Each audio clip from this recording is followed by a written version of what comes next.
ఎన్టీఆర్ రాజకీయం టీడీపీకి పూర్వ వైభవం. జూనియర్ ఎన్టీఆర్ రాజకీయానికి సిద్ధమవుతున్నారు. తెలుగుదేశం పార్టీకి పూర్వ వైభవం రావడం పక్కా.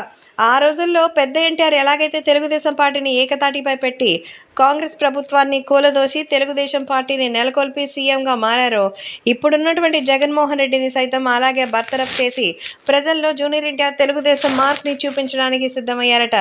రాష్ట్ర వ్యాప్తంగా జూనియర్ ఎన్టీఆర్ అయితే రాజకీయానికి సంబంధించిన విషయంలో మెగా ఎంట్రీని అందరూ ఎక్స్పెక్ట్ చేస్తున్నారు. ప్రస్తుతం తన తల్లితో పాటే హైదరాబాద్లో అయితే ఆయన ఉన్నారు. ప్రస్తుతం దానికి సంబంధించిన ఏర్పాట్లే జరుగుతున్నట్టుగా అయితే తెలుస్తోంది. కాబట్టి సోషల్ మీడియాలో సైతం ఈ విషయం ఎంతగానో వైరల్ అవుతోంది.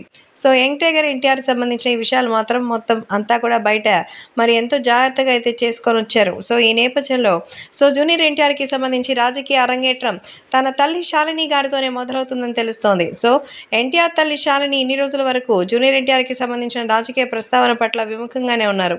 కానీ దీనికి తనే వెళ్ళమని చెప్తున్నారంటే ఒక క్షణం దాన్ని ఆదరించారంటే సరిపోతుంది. కాబట్టి ఈ విషయం కూడా ఎంతగానో వైరల్గా మారుతోంది. అలాగే అభిమానులు కూడా మరి జూనియర్ ఎన్టీఆర్ రాజకీయానికి సంబంధించిన విషయంలో ఎలాంటి నిర్ణయం తీసుకుంటారు, శాలిని గారిని ఎలా ఒప్పిస్తారు అంటూ కొన్ని విషయాలైతే ఒక్కసారిగా సంచలనంగా మారుతోంది. జూనియర్ ఎన్టీఆర్కి సంబంధించిన ఈ విషయాలు మాత్రం ఎంతగానో వైరల్గా ఆడాలి. ఆ తర్వాత ఏ రకమైన ప్రయోజనం ఉండకుండా పోతుంది అంటూ ఎన్టీఆర్ని పలువురు అయితే జాగ్రత్త పడండి అంటూ చెప్తున్నారు. ఫామ్స్కి సంబంధించి జాగ్రత్త పడాలంటే మనకి అంతకంటే ముందు తెలుగుదేశం పార్టీ మంచి అభివృద్ధితో గెలవాలి.